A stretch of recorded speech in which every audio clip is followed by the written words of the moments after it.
Selamat petang tuan-tuan dan puan-puan. Selamat tengah hari. Salam sejahtera Malaysia. Denyut nadi suara rakyat bergema di channel ini. Tuan-tuan dan puan-puan yang dihormati sekalian, Azam Baki dalam satu kenyataannya baru-baru ini yang amat mengejutkan, tetapi saya suka amat. Saya sangat-sangat suka. Ialah apabila dia berkata dan dia mengakui bahawa kes 1MDB hanya akan dapat diselesaikan dengan baik jika pelaku sebenar, pesalah sebenar 1MDB ditangkap. Persoalannya tuan-tuan dan puan-puan, siapakah sebenar pelaku yang dimaksudkan itu? Banyak spekulasi boleh dibuat dengan kenyataan tergantung ini.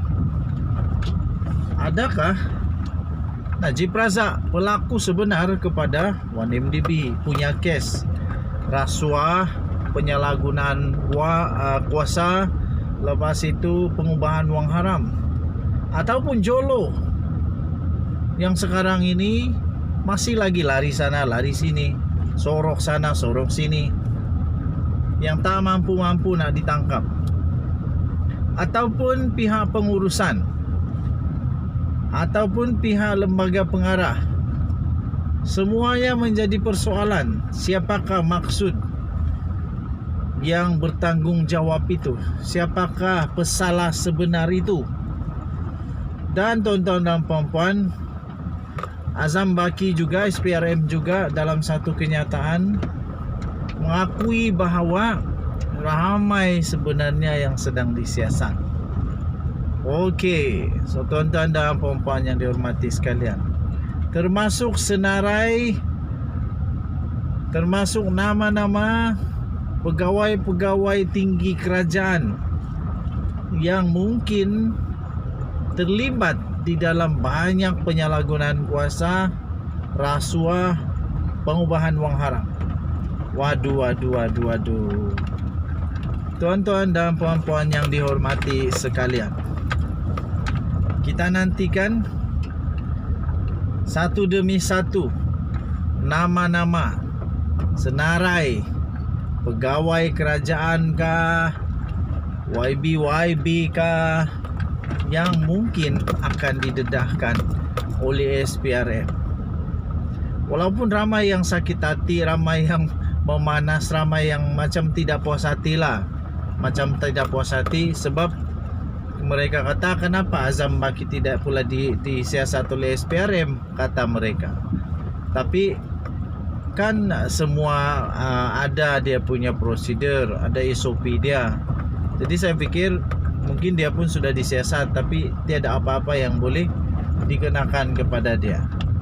Jadi kita berserah sajalah, mana yang betul, mana yang tidak, itu pasti ada jalan penyelesaiannya. Okey, so tuan-tuan dan puan-puan yang dihormati sekalian, siapakah pesalah sebenar yang disebut oleh Azam Baki itu? Adakah Perdana Menteri yang paling famous di seluruh dunia, bekas Perdana Menteri yang paling famous di seluruh dunia, iaitu Najib Razak, kesnya sudah sampai ke bulan. Belum lah sampai bulan lah, tapi sudah sampai di Amerika, sudah sampai di Singapura, sudah sampai di benua Arab, dan semua pesalah-pesalah sudah pun dikenakan hukuman penjara, sudah dipenjara pun. Tapi Najib Razak belum lagi, kerana dia masih lagi ada satu harapan terakhir, iaitu daripada Mahkamah Persekutuan. Dia akan membuat rayuan, dan seperti yang telah diumumkan, untuk bantuan permohonan memfailkan rayuan untuk mendapatkan hikmat daripada Peguam Diraja United Kingdom pula. Kalau betul lah hari ini adalah hari terakhir, jadi kalau tidak ada difailkan permohonan ataupun ditolak permohonan, habislah memang tiadalah bantuan daripada peguam diraja United Kingdom. Okey, so tuan-tuan dan puan-puan yang dihormati sekalian, Denyut Nadi Suara Rakyat bergema di channel ini. Jangan lupa tekan butang subscribe, like dan share. Kita jumpa lagi. Bye-bye. Tuan-tuan dan puan-puan yang dihormati sekalian, Denyut Nadi Suara Rakyat bergema di channel ini. Ada satu berita yang baru saja diterima yang mengejutkan. Sekali lagi Melaka bergegar lagi. Sekali lagi Melaka disebut-sebut bakal berubah lagi. Sekali lagi Melaka disebut-sebut bakal ada kepimpinan baru. Apa jadi nih, Cik? Takkan tak sampai setahun pilihan raya negeri dah jadi begini. Johor pun sama juga, Melaka pun sama juga, Sabah pun ada huha-huha juga. Takkan baru sekejap lah, baru sekejap dah ada huha-huha. Ada ura-ura mengatakan bahawa kepimpinan UMNO Melaka bakal bertukar lagi. Apa jadi dengan UMNO ni? Janganlah macam ni. Saya menyokong supaya UMNO memperkukuhkan semula unity di dalam parti. Takkan menang saja target, lepas itu tak ada unity. Takkan yang penting menang. Lepas itu cuba nak sembunyikan pula segala masalah-masalah yang dalam UMNO. Akhirnya dapat juga dihidu oleh media-media masa, orang-orang akan dapat hidu, dan akhirnya setiap masalah pemimpin-pemimpin terpaksa untuk nafi. Terbaru ini tuan-tuan dan puan-puan, akhirnya Rauf telah menafikan bahawa kepimpinan UMNO Melaka bakal bertukar. Dia menafikan.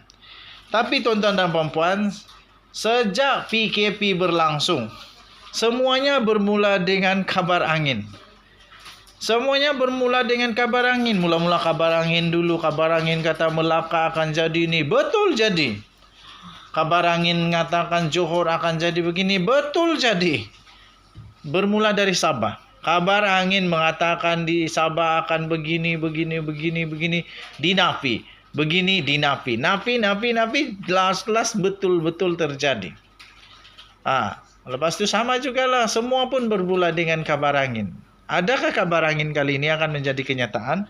Walaupun begitu, pengerusi Badan Perhubungan UMNO Melaka, yaitu Datuk Seri Abdul Rauf Yusuf, telah menafikan desas-desus berita-berita kabar angin yang mendakwa kononnya kepimpinan UMNO negeri Melaka akan bakal bertukar dalam masa yang terdekat lagi. Sekali lagi dinafikan kabar angin. Tapi ingat, semuanya bermula dengan kabar angin. Akhirnya yang jadi betul. Pelik juga. Ahli Dewan Undangan Negeri Adun Tanjung Bidara itu berkata, tiada isu sebenarnya yang sedang timbul berkaitan dengan kepimpinan UMNO negeri itu. Begitulah juga dulu. Tak ada isu lah. Kedah sekarang pun sama juga. Masih lagi ada banyak kabar angin, tapi belum terjadi. Baguslah. Itu kabar angin yang dapat dipatahkan. Tetapi kabar angin di Melaka benar terjadi. Kabar angin di Johor benar terjadi. Dan banyak lagi kabar angin yang menjadi-jadi. Okey. Katanya dalam kenyataan itu tiada isu, tak ada isu pun. Sehingga hari ini parti berada dalam keadaan yang terbaiklah, katanya. Katanya ketika ditemui oleh pemberita pada rumah terbuka Badan Perhubungan UMNO Melaka di rumahnya di Kampung Pulau di Masjid Tanah pada malam tadi. Okey, majlis yang turut dihadiri oleh Dipertua Negeri Melaka, Tun Muhammad Ali Rustam itu turut disertai oleh Naib Presiden UMNO merangkap Perdana Menteri Datuk Seri Ismail Sabri Yaakob. Okey. Jadi tuan-tuan dan puan-puan, kabar yang ini itu hanya sebagai satu ancaman kepada kedudukan UMNO negeri pun, katanya.